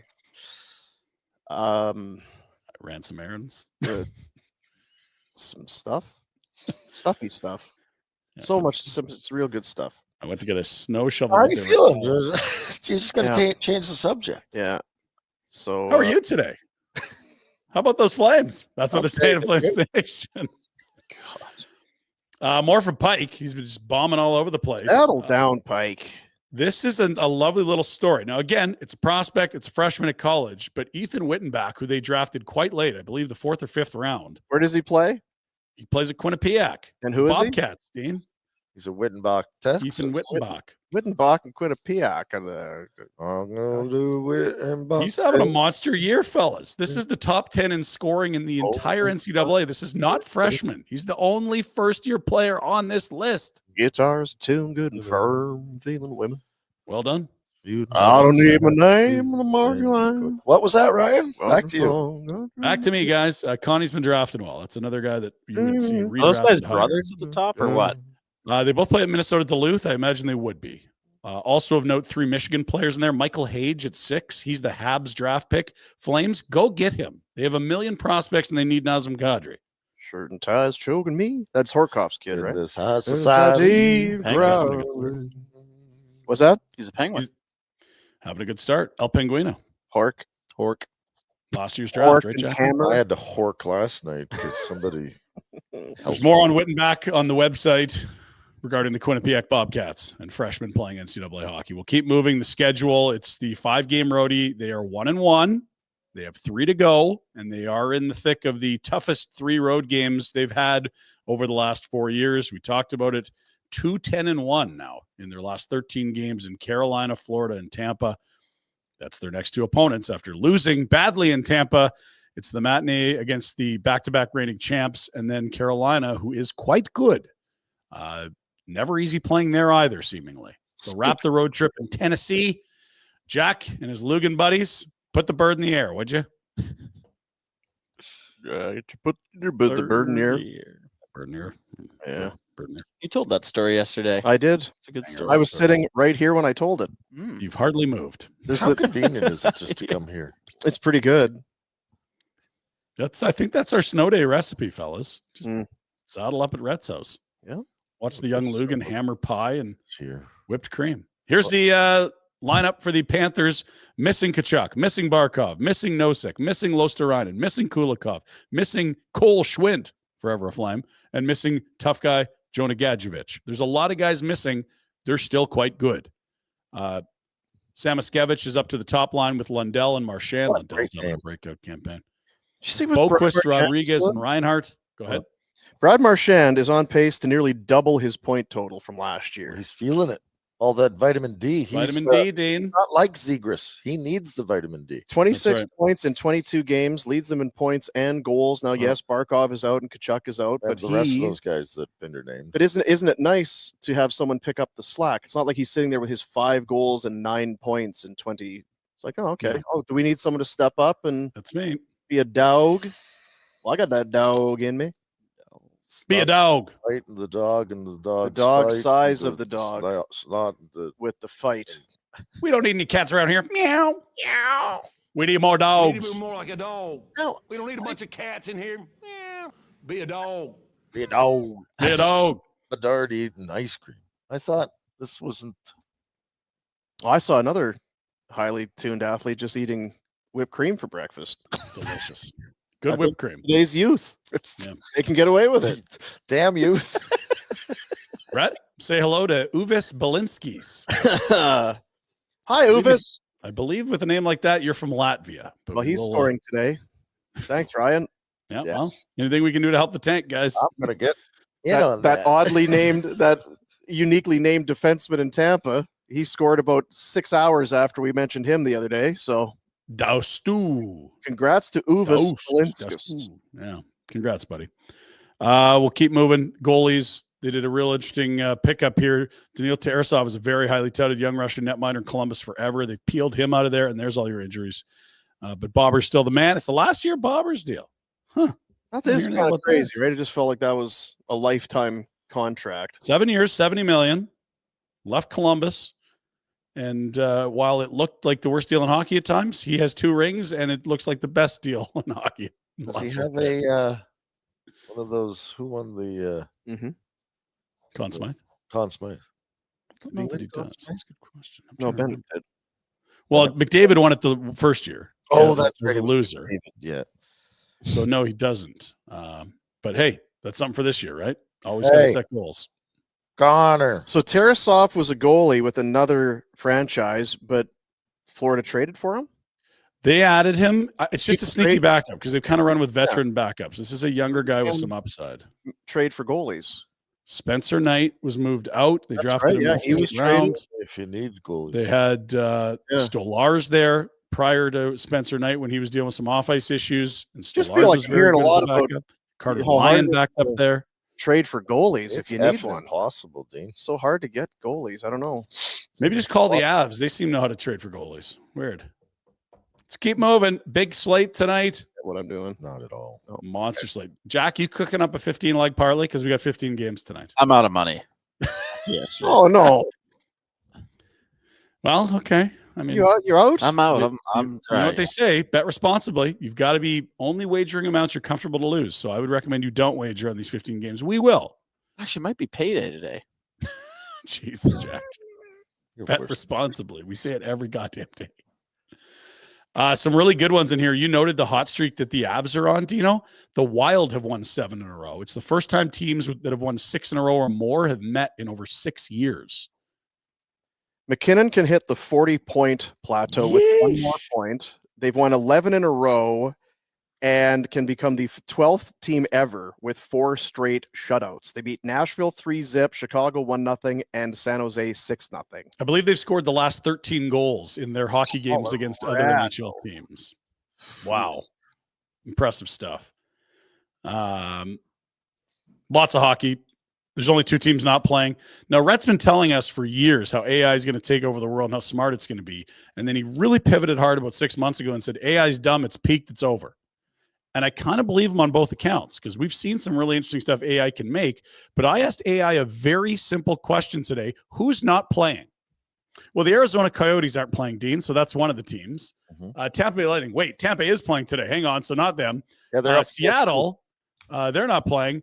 And the Dallas Stars, apparently they're playing the Mammoth, but that's not an NHL team, so that's an error. Dallas isn't playing. Thank you, AI. Jesus Christ, AI. Like, my 10-year-old can answer this. It's like, what are you talking about? Dallas is playing Utah, but the Mammoth aren't a team. That seems to be an news.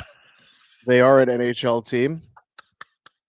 They just missed that memo about the Coyotes and the Mammoth, maybe. I don't know. And they also didn't note Edmonton, who is not playing today. What the hell are we handing over our society to? Oh, it'll be fine. Holy shit. I do like the correction rather than just deleting Tampa Bay. Wait, Tampa is playing. And the one team I knew when I asked ChatGPT who wasn't playing, Edmonton, was not mentioned. How is this hard? You're a supercomputer. Literally look at the standings, scan the games tonight, and deduct who is not playing. They need holy shit. Yeah, they need some gigawatts. And those cards, what are those things that NVIDIA makes? The chips. More chips. More chips. I had chips. Chips. Ruffle? Is there any dip left over there? Huh? Got chips still. Is there any dip left? Yeah, there's. Oh, I love it. Big hockey day. But, sorry, Ryan. Back to you. Also, a football day as well. It is the sneaky Amazon Black Friday game. What time's that? Right away. It's on now. Kick it off. What's the line, Dino? Tell us what you know. Well, it's been it was 7. I've seen 6.5. Is it back to 7 now for the Bears? For the Eagles? I think it's 7. Yes. Yeah. All right. Just into the game now. They're starting. It's pregame. They will kick off in 1 hour. 1 o'clock Mountain. Flames are 2 p.m. Mountain. Again, I can't tell you more than twice and it not be your fault. Book a phony baloney meeting, run some errands. It's a great sports couch, snowy soup and booze day. Yesterday, we had 3 games. We'll quickly run through them in chronological order. The Packers stunned the Lions in Detroit. Jordan Love was quite good. And Dan Campbell continues to look like a gambler chasing his debts on 4th down, like Jack. He's out of money. I'm out of money, man. Hey, man. I man. think it's payday, man. Like I told you at the press conference, we're going to go for it and we're going to bite people's kneecaps. But God, we lost a game we should have won. Midday game was a thriller.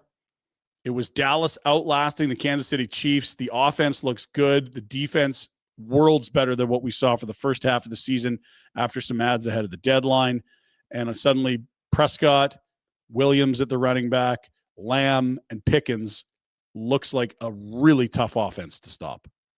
21 against a good Kansas City defense, or 31 up against a Kansas City defense. Nice. Night game, Joe Burrow back. He and Jamar Chase made the Ravens look ordinary. What a great robe. I think it was a robe he was wearing. His postgame was outstanding. Really? God, really? That looked cozy. Mm-hmm. Jack, can you effort that? Find the Joe Burrow postgame jacket. I don't like him at all. I think I respect his abilities. Yeah. He's a good quarterback, but it does not look like a person that he's not a everyday Josh Allen. I'm just a regular dude. No. Playing. He doesn't. I know they call him Joe regular. Cool, but I don't feel like it's cool. He is cool. I think he's trying so hard. I think he's very cool. He came from nothing. All these other guys came from money. He's earned the right to buy fancy jackets. He's come from nothing and you talk. No, he's a go research it. He's a guy that came from very humble beginnings, unlike many others. I know you do, but that's okay. You can actually find out if I am. Joe Burrow story, unlike every other quarterback in the NFL. Look at this. There's the drip. You earned it, Joe. Where you want? Tell Boomer to screw off. He's. I mean, you take him. If he can't throw a football, the guy is a nerd, right? I don't think he would like him. I don't think he's a nerd. He has very good hiring practices for his home babysitting services as well. Good work. That was all the action from yesterday. Nice jacket, Joe. Finally, sales today. Roads are tough. From the hotel. Yeah, they were in Baltimore. That's right. Yeah. Road vibes, doesn't it? Wasn't he on our trip to Nashville?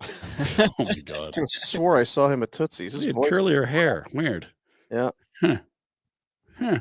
I'll look for some deals out there. That's not a bad deal for Batman. $24.97, Jack, and that looks life size. So, good luck to everyone finding a deal today for Black Friday. I'm Batman. It's just pinned over here. That is your Pinder Report on this 28th day of November, 2025. Brought to you by Village Honda, with a huge selection of used vehicles, all makes, all models, all budgets, over 90 units on site, and access to more than 500 in their dealer group. It's your one-stop automotive destination. Worth the trip. Village Honda, located in the Northwest Auto Mall, your dealership for life. Nice. Very nice. And yeah, this is test drive and weather. Sure. Hell yeah. You want to know how a vehicle is going to perform when it's not great? Well, it's not great. So go today. Yeah, don't take it out when it's 25C in June. Do it today. See how it handles. Jack. Yep. I'm going to put you on the spot. Okay. Can we do a little bit of love for the top shelf elf? Yes, sir. I've kind of forgotten. We talked about it on the Bonton Meets stream yesterday. About the 4 or 5 hour mark, wasn't it? Christmas is coming, and our friends at Close to Home are doing their Adopt a Family campaign once again this year. Money raised through our auction goes directly to the charity. The charity then distributes gift cards and gift certificates for food, and then they go out and buy gifts for families that very much would not have anything on the 25th without it. So over the years, we've called in some favors. We've gotten some either sponsors or just friends of the show have made some donations, and they've done it again. And we have got a whole whack of things up at nationgear.ca. It's got its own link, Top Shelf Elf 2025. You click on it, you'll get the full list of auction items that are available. We're just under 12 days out, so there is some time, and there are going to be more prizes will be added to the website as they come in. We've gotten some, hey, yeah, we're going to do something. I'll just, so just some details around some of the others are coming in, but these are the ones we've nailed down. We went through it in great detail yesterday. But yes, the Cody and Rhonda Snyder are back in with their VIP bull busting experience. We got a full, beautiful basics lawn care package from our buddy Gibby over at Green Drop. There are 2 game day experiences for ATB Financial. Each one is for a different Flames game. You get 25 seats in the press level plus food vouchers. It's a drink, it's popcorn, a hot dog, and ice cream for 25. So 2 games. One is the dates are there. You can click in. So there's number 2. Are they? There's 2 different ones. I know there's 2 different ones, but I don't know if they have the date. Oh, look at RW. I wonder who that could be. Scroll down, Jack. That's amazing. That's weird, right? It is weird. I don't know how that could be anyone. Yeah. Sneak it in there. It's probably Rick Westhead. That's who it is. Friday, March 20th versus Florida. And then there is another one in early March against the Ottawa Senators, I believe, is the date of that one. There you go. Another RW. We're seeing some hockey in Calgary. Where do we see it? It's nationgear.ca, right? That's I know, but how do you see RWs and stuff? Well, yeah, it's weird. They star out the email addresses, only leave your first and last initial. There's the store wall prize pack. That's like we were talking about with Dregs. I've got it in my garage. They've come, they put up it's got like the slat wall. Mm-hmm. It's flat to the side of your garage. Awesome. And then you get the attachments. Well, here's so many different ones. Like this one's might hold your bike. This one might hold your extension cords. This one's for your leaf blower bins. Yeah, that's sort of a thing. I've got my recycling bins. That's how they're doing the thing. Can you do a little scrolly poo there for me, Jack? Sorry, I know you're sitting back. Like the show's over. I had a chat with Mike from Starwall yesterday. What a beauty. There you go. Yeah. Launchpad. A couple of suites for up to 12 people. They got food. They got a gift card. They got rangefinder. They got massive prize pack from Launchpad. The Vita Nova credit match. Justin has said whatever the top bid is, up to $1,000. But whatever the top bid is, say Jack with all of his dough, I'm going to bid $500. That's going to get you $1,000 of credit at Vita Nova. Wow. So a credit match up to $1,000 of a bid. Game day experience from the Calgary Surge, courtside seats and a jersey to go and watch the Surge. Those games are fun. Jack's hands cold. Like he's got to have them in his sweater. He can't. What the fuck is going on? Well, he's watching Gritty on the TV. Yeah, what's going on up there? Hearing loss clinic is in a basket of goodies plus the custom sleep hearing earplug type things for. Yeah. Maybe you got somebody that's roaring beside you. That is up for bid. We've got the Calgary Stampeders home opener. It's 4 tickets in the red zone. They got 4 sideline passes for the pregame. Parking passes to tailgate. Pass to go and tailgate. That's awesome. The Calgary Flames experience. You're going to be able to go. There are 4 second level seats to a game coming up for the Flames. And the morning of, we'll go and have a little visit with Craig Conroy and watch morning skate. How good is that? Great pack. Thanks to Conroy and the Flames for coming through on that one. That's pretty much our top bid getter. And if not, it's right near the top. I think it is the top. And bid Dean, it's noted in there. Just a quick follow-up. People are asking, well, what game is that for? How do I know if you win it, we'll work with your availability and Connie's to make it happen? That's right. Kalen and trade deadline day. That's the day. That's not a good answer. Yeah. Might be busy. Obviously, Craig has to be in town. It's that's where it starts with. It's what is his schedule, and then on games that he's in town, you'll work towards that. So I guess in that respect, it is a little bit vague, but I would think you could understand that it's still very much a unique and worthwhile prize for sure. Calgary FC, they're in a regular season game in the sweet seats. Little meet and greet afterwards. Yeah, meet Tommy or a player. So that is in. And the barn burner experience is back. We kind of forgot it last year, I guess. What? It's just, again, I just don't know why anyone would pay for it. Well, there it is. Climbing in price. Well, RW on that one, I noticed. No, I'll be good. A behind-the-scenes experience for 4 people. Come on in to the barn burner studios ahead of time. We'll show you how the sausage is made.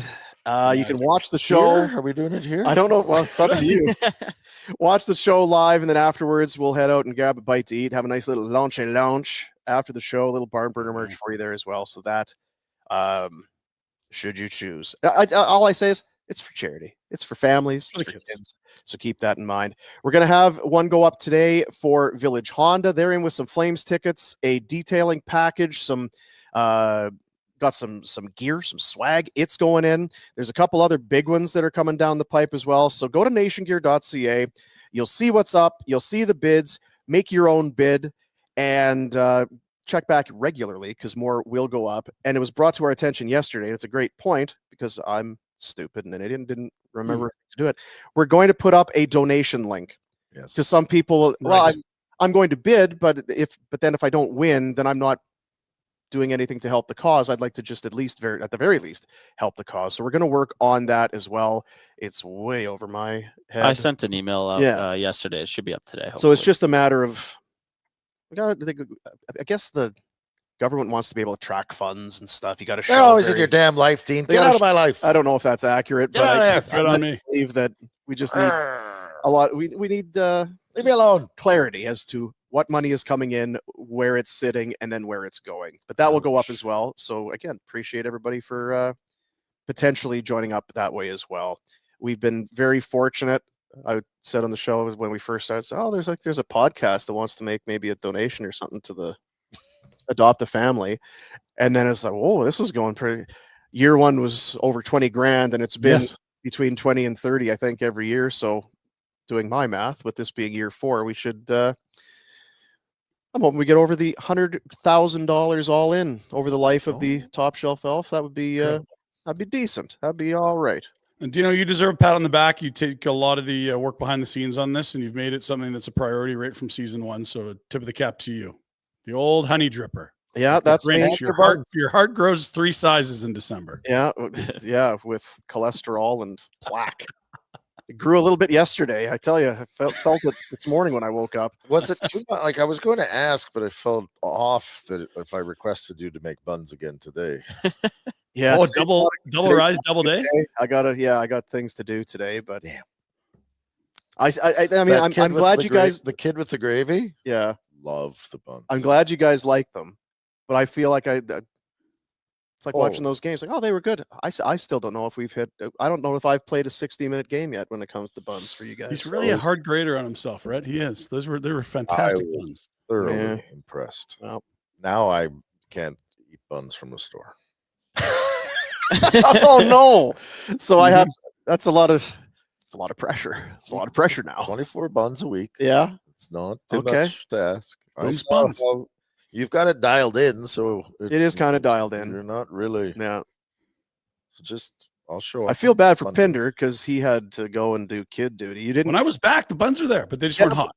But the fresh out of you kind of just let them sit for 5 minutes or so. Jack was doing the basting. He did the butter basting. Yeah, I did. Really? Yeah. You know what I did? I put one of those ribs in the bun. Oh, so good. Of course you did. Yes. No wonder they disappeared. Yes.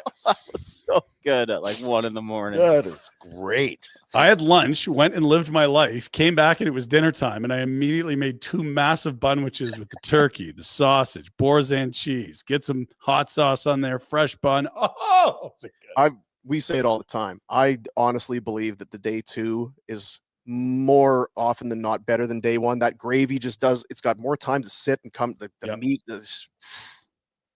Damn. Let's take a look at our picks. Let's take a look at our picks. We don't need to, and you certainly don't need to pay attention to them, but we do them because it's fun, and that's what Bet365 is all about. Whatever the moment, it's never ordinary at Bet365. Games yesterday, the one NFL game today. We've got hockey on the go. It's never ordinary at Bet365. So there's off left to right. Is that fair? So there's I'm glad the records. I didn't have yesterday's games picked because I was not going to do well. I'm in last place. I'm 10 games under 500. And last week I went full opposite George and nearly went 0-3, if not for the Eagles blowing a 21-point lead. So I am completely at a loss here. I'm going to take both LA teams. The Chargers, they are laying 9.5 points against a bad Vegas team that just fired their offensive coordinator. Geno Smith's no good. I just don't think the Raiders are good. The Chargers will take care of business there. Rams, Staff Daddy. They're in Carolina. They've been an unstoppable force of nature, arguably the best team in the NFL. They've got the shortest odds to win the Super Bowl. I'm going to lay the 10 points there. And I like the Houston defense, Rhett. They flexed against the Bills. They've had a nice little 10 days since they last played. It's a divisional game against Indy, and they're getting 3.5 points. I think they keep it close. Is Stroud back? Yep. Yeah. Stroud is back. Is he back? Okay. Well, Bills have that's been what good. it said on my fantasy. Yeah. And he's on my team. They just beat the Bills. They're coming off 10 days Big day off. today. Good luck, Ryan. Big day Thank today in Chicago. The Bears getting 7 in The Philadelphia. I meant in Philadelphia that's because right. Gritty Yep, was very there. close. What's happened, even in hockey here, the home teams, they were sitting around yesterday eating turkey Mm-hmm. and crushing gravy, and they're not doing well. Fantastic. Ravens were no good. Lions were no good. The other team Eagles that was will- home was no good. Yeah. Dallas. I'm going with the Bears on the road in Philly. Nice. Houston, yes. I think they a couple extra days off after an impressive beatdown of my Bills. Ugh, Yep. that They're hurt. good. I keep betting Jacksonville just because Yeah, you do Don't know this why. every week. Yeah. I don't know why. They could have. Did they screw me last week with a Yeah. push Yeah, or they did. something? Yeah, they It pushed, was, yeah. They shouldn't have. They should have. Who are they playing here, Rhett? They are in Tennessee to play the Titans. Okay. Oh, they're bad. Titans are awful. Titans have, but they've been better. What a barn burner that'll be. They've been a little better here. Yeah, you go shovel that driveway, son. The Bills, you got to go with the Bills. Josh Allen Getting is some going to be Amazon. pissed. Yeah. Like he wants to get back on track. Oh boy. People in Buffalo are wound up, and it's against the Steelers, and there's Yeah. no way I can. Side bet, Jack's gonna have to cook me supper. And Denver, I think is a good team. They've got good defense, and they're gonna roll. Did Pinder hear was that on the main show or was that on the after show? I don't think Pinder was it's here. all the same. Pinder, they've made a bet that the loser has to cook the winner dinner of their choice. You get to make three Ooh. different menu items, and that the loser gets to choose which one, but has Yeah. to cook the winner dinner. That's a hell of a deal. And I don't know what Jack's chops are, nor his budget, but it is payday. And I think, Jack, you're in a good spot there. Rogers just announced will be in this week. Yes, let's go. You know what? You stole a bit of my thunder, but I'm with you 100%. What did we see yesterday? Road teams not sitting at home, maybe have another glass of wine, or maybe I'll just have another plate. Which is not to say that the road teams aren't having, but I think they're a little more disciplined. It's a team meal. They're Just not another game. overindulging. They're probably You just. don't have all the family members, and I'm taking all road dogs. Houston in Indy to play the Colts. I think the Colts there's so much gravy. so much gravy. Right? Like they're So in that part much. of the world. That's good eating there. I'm going to take the points on the road for the Texans, 3.5. Arizona, old Jacoby Brissett. He's been pretty good there. The Cards are in Tampa Bay, getting 3. And you know what? It's 3.5 now. Can I get 3.5? I just went back into. Yeah, if it's there, you can take it. Did I send you 3? Was it 3 or was it 3.5? Oh, you're such a That's fair play. But as Oh, soon it as we was- lock him in, that's what it you was get. 3, and I'm looking right now. It's 3.5. I'm getting the hook. So I'm even happier now with the Cardinals on the 3.5, road getting okay. 3.5. The New Orleans Saints are getting 5.5 in Miami. Just all the drugs and stuff down in Miami. Those Dolphins, they're partying. turkey and blow, and so give me the Saints getting the points and the Vegas Raiders. They're not good, but you know what? The Chargers, boy, I don't know. This has a point over under of 40.5. Is it going to be a little low scoring? 9.5 on the road against the stuffing-filled red wine drinking Chargers. That's my strategy this week. Road dogs getting points. Let's go. The old booze bag Chargers. That's right. I'm with you, Ryan. I'm taking both LA squads. The Rams look unbeatable. They're playing Carolina, laying 10. I'll take them. And then the Chargers coming off an ugly loss. Mhm. What was it, Jackson? And bye. Ugly loss, then the bye. Ugly loss by I like the 9.5. I'll take them. And then San Fran playing Cleveland. San Fran's got to keep winning. This NFC race is Yep. tight. True. I'll take them minus 4.5.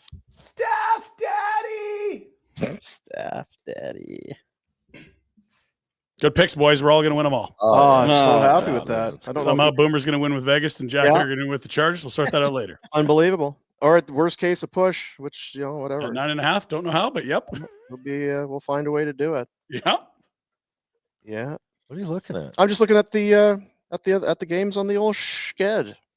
How you feeling about your Bears today? I don't love it. Right. I mean, +7 is one. But as far as getting a Right. win, I think it's going to be tough. Eagles just blew a 21-point lead to the Cowboys. I know. Well, that's the thing. Can't run the ball. They'll be thinking, Oddly. well, let's not do that again. We had a 21-point lead. Maybe just don't soil ourselves this time, and we'll take the victory. Bet365, whatever the moment, it's never ordinary at Bet365. These are just, and again, we do this point spread, and Jack was trying over-unders, and that didn't really work for him.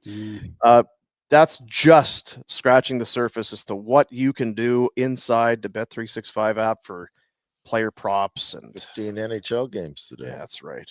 That is correct. Coronado shots. Hit that. He's on a massive shot heater. The one game, first one on with the bubble after the face thing, 0 shots. Everything else is like he's averaging like 4.5. There you go. Crazy. Do we have anything for that game, or I didn't put it to Jack, but That's I've fine. Yeah.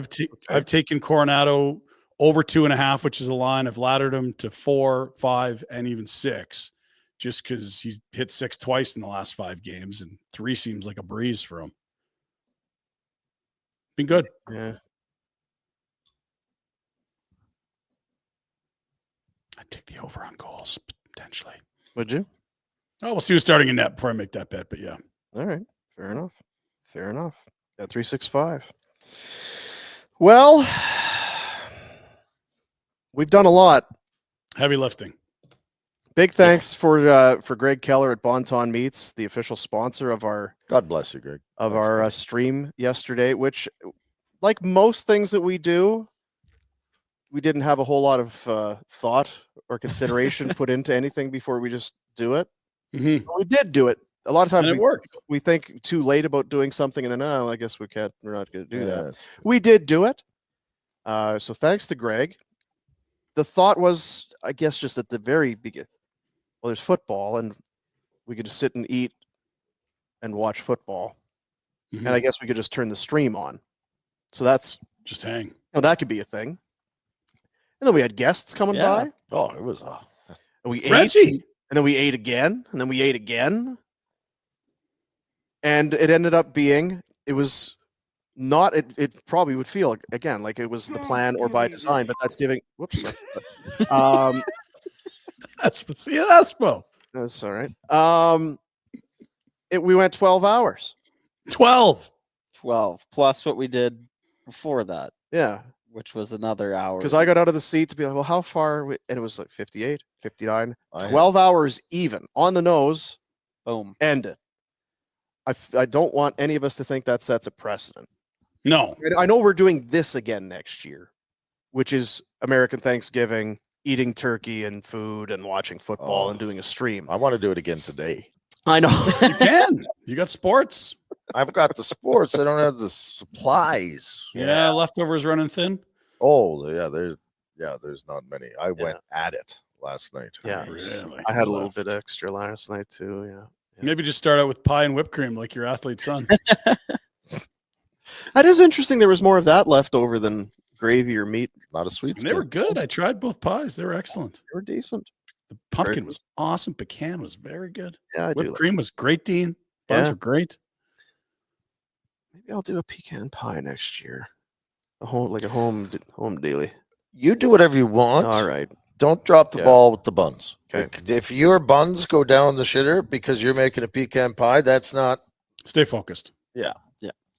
You're a power Okay. play specialist. Okay. Just Yeah. Just You're a buns go guy. with your strengths. shoot the puck. You're not a 200-foot player. Just go to Mm-hmm. the net. Dance with the one you brought, Dean. We'll bank him in off your fat ass. No super chats today. That's No. odd. Are We you did. We kidding had me? one, and it We had a fired. bunch We could have been with We had a Dregs. ton yesterday. Yeah. We did have We did have a bunch yesterday, but someone will text it. probably.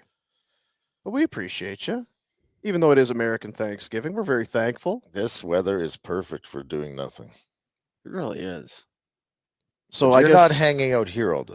No, well, that was because I do, unless you're going to mop the floor. Someone's there any- coming home today. Oh dear, you got to push that back a day. Yeah. Yeah. What's The that? fridge has been emptied a little. The kitchen needs a little cleanup. The washroom on the main floor just got absolutely assaulted. I don't know who did that, but it's a scene in there. Well, there's a few culprits. There's a lot of potential suspects in that case. No question. And I guess so. Now next week we're doing 5 shows, all like studio. Like that's Dude, it's the first week of December. Are you already starting to talk about Christmas I vacation? was thinking maybe it's time to just kind of scale back. You know, The first week of Christmas? No. it's Christmas time. Snow's on the ground. Snow's on the ground. I've got a busy week. Temperatures dipping. We've got the fancy party on Thursday night. We should probably take Friday off, Pinder. You'll be in no shape. Yeah, but that's when I'm at my best sometimes. No, you're not. No, you think you are. Yeah, you think you're great. Hungover and punchy. Horse shit. Yeah, Yeah. you think you're great the night before and the next day. And I have great confidence, Rhett. Then your eyes start to hang out of your head a little bit, and your face gets droopy. Some Bell's palsy starts to set in. It's not great. Not great. Party of the year next Thursday, Rhett. We'll see you there. Plus, we're going out one night to see a guy tell jokes or something. Is that Yeah, next gotta go week? to that. going, yeah. I'm going. Are you? Pinder, you going? I'm trying to grease my way into a suite. I think we're over 50-50 at this point. But it's not done. Gotcha. Grease your way into a suite. I'm working at it. We'll see if we can pull it off. Usually Don't that's- bet against my grease abilities. That's the one thing I'd warn you, Jack. wanna If it's come on with 365, Yeah. don't take the under. Yeah. Pinder has no shame that way. No.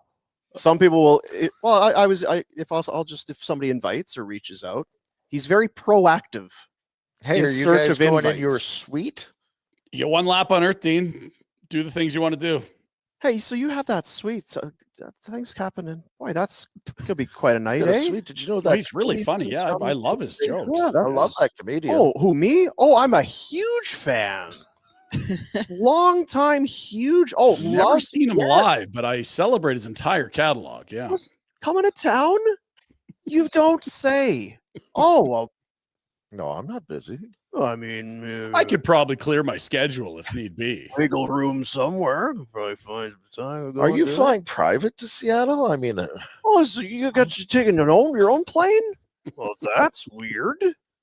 huh? 6 Wonder seater? what that'd be like. Oh, 6 is a lot of. That's a More lot of than that. seats. Boy. Wow, nice. Yeah. Oh, me, huge fan. Love the Blue Jays. Oh, no, you know what? Celebrate their entire catalog. I mean, I roster. don't think I'm gonna make it this year. Yeah, you know, I those go every year, but this flight year, prices are yeah. through the roof. Tough trying to, with the kids, just Self- trying to. inviting yourself into a suite. You're the worst. I'm trying to grease myself into a suite. I'm being honest. I could have spun you some yarn. Appreciate the honesty. I do it. That's why I tell my Okay, kid. well, yeah. So what happened here? He'll take the breath and then, well, no, I didn't do it. Okay, well, I'm Thank you not for happy being about honest. that, but I appreciate that you're not trying to run me around here. I do appreciate the honesty. Thank you. Yeah, Hey, Dean, Good check. yeah, bud. have a great weekend. Jack's Yeah. dying. Yeah, You got big weekend plans, don't you? yeah. I guess I'm heading out of town. I just got a big email about it. Did you? You're heading out of town. Fancy. I looked at some of this stuff. Red carpet, I'm Dean. going up to the mountains. The mountains. I'm gonna go to the mountains. In this? Oh, yeah. It's going to be gorgeous. To get there, I'd hunker down. I do love December trips out to the mountains with the snow. I do. Gorgeous. I do love it. Just tuck in right behind one of those snowplows. Away you go. Yeah, Yeah. All right, buddies. that's it. Have a weekend. Hit that button there. You know, One word of caution: if you are going to watch yesterday's 12-hour stream, just if you could drink with the program, so it makes more sense at the end. Don't watch the end sober. Thank you. Yeah, don't well, it's good that you brought it up. like with That's with a novel, right? You don't just. Don't go to the last chapter. long 12 hours. It's so long. If you don't make it all the way through, don't feel bad. That's okay. Yeah. Yeah. If you commit to it, if you're well, you know what? I'll say this. We appreciate people that were along for the ride. Mhm. If you're Yes. spending your weekend listening to that, Yeah, You got big shame problems. on I you. do. Yeah. It was every time we'd go to see, is anyone watching? There's way too more. many people. Why are there There's so more. many people? There's more people watching, but We appreciate you. God love you. We appreciate Jack, you. get out of my house. All right. See you, buddies.